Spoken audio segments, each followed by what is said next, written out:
Kita mendengar Yesus yang mendatangi rumah Marta dan saudarinya adalah Maria.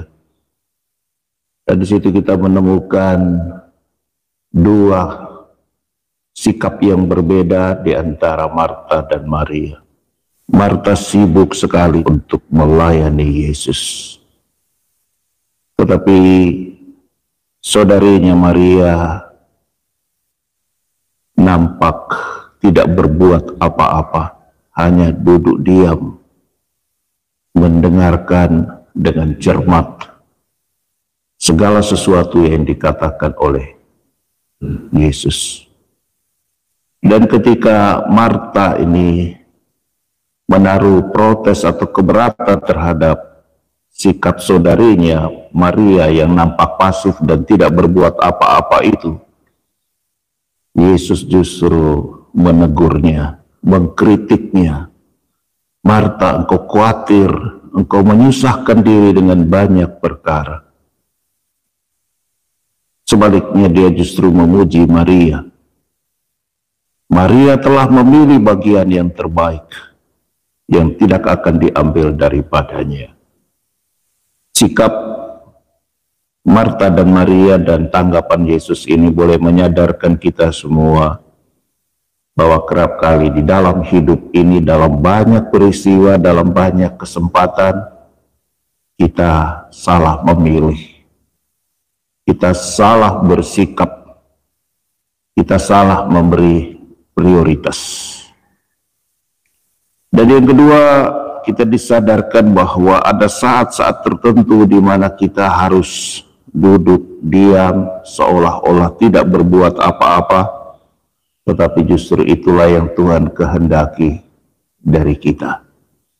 Lebih baik duduk diam daripada gegabah berbuat sesuatu, berkata sesuatu, tetapi justru tidak baik, tidak benar, tidak memuliakan Tuhan, tidak juga menjadikan berkat.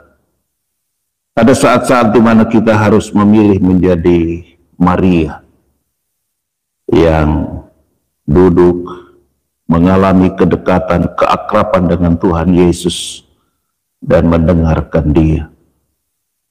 Dan sebagai orang beriman kita percaya bahwa intimitas atau kedekatan dengan Tuhan itulah yang bisa membuat hidup kita menjadi hidup yang berberkat. Kita lihat saja Santo Paulus, bagaimana bedanya ketika dia sebelum bertobat dan setelah bertobat. Sebelum bertobat hidupnya adalah menjadi sebuah musibah. Hidupnya adalah sebuah petaka bagi banyak orang. Yakni ketika dia pergi kemana-mana, mengejar, menganiaya jemaat, dan bahkan tidak ragu-ragu membunuh mereka. Karya pewartaan Injil justru ia hambat, dan Kristus Yesus Putra Allah justru menjadi sasaran amarah dan kebencian yang hendak ia musnahkan. Tapi ketika ia bertobat, ia disapa Tuhan, ia mengalami intimitas, kedekatan dengan Tuhan, hal mana ia sendiri memberi kesaksian di dalam salah satu suratnya, sekarang aku hidup tetapi bukan aku, Kristuslah yang hidup di dalam diriku. Kedekatan, intimitas itulah yang membuat hidupnya sungguh menjadi berkat bagi banyak orang.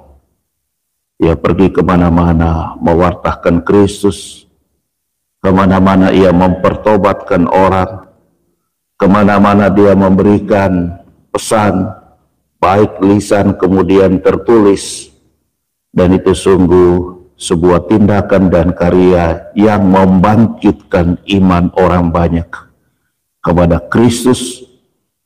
Hidupnya yang dahulu adalah penganiaya jemaat, kini menjadi orang yang giat membangun, memajukan iman umat. Hidupnya yang dulu adalah anti Kristus, sekarang menjadi pencinta Kristus. Itulah hidup yang berbuah. Juga di dalam diri Santo Fransiskus Assisi yang kita rayakan pestanya pada hari ini. Ketika dunia mengejar materi, ketika dunia mengejar ego, Fransiskus Assisi justru melepaskan segala hak, justru pergi bergaul dengan orang kecil, membantu fakir miskin, dan dengan demikian hidupnya menjadi berkat. Bahkan bagi segenap ciptaan, kita semua tahu Santo Fransiskus Assisi adalah penyayang seluruh ciptaan. Dia menyapa matahari sebagai saudara. Dia bahkan menyapa singa, harimau, binatang buas sebagai saudara. Semuanya adalah saudara. Saya membayangkan kalau binatang saja disapa sebagai saudara, apalagi manusia. Pasti bobot persaudaraan yang ditunjukkan dan dihasilkan oleh Santo Fransiskus Assisi menjadi berlipat-lipat ganda melebihi ciptaan lain. Karena dia punya keyakinan bahwa Tuhan menciptakan bukan hanya manusia, tetapi juga segala sesuatu. Sebagaimana kita ungkapkan di dalam doa, aku percaya pencipta langit dan bumi dan segala isinya. Kalau Tuhan menciptakan, pasti Tuhan punya rencana, dan Tuhan menghendaki semua yang Dia ciptakan adalah baik dan selamat.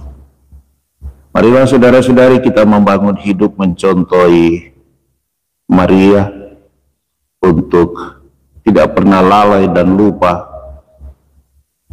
menciptakan waktu-waktu saat-saat teduh untuk mengalami kedekatan dan intimitas dengan Tuhan, mendengarkan Tuhan, dan mudah-mudahan dengan itu pula hidup kita adalah hidup yang membuahkan kemuliaan bagi Tuhan dan berkat bagi sesama bahkan seluruh ciptaan.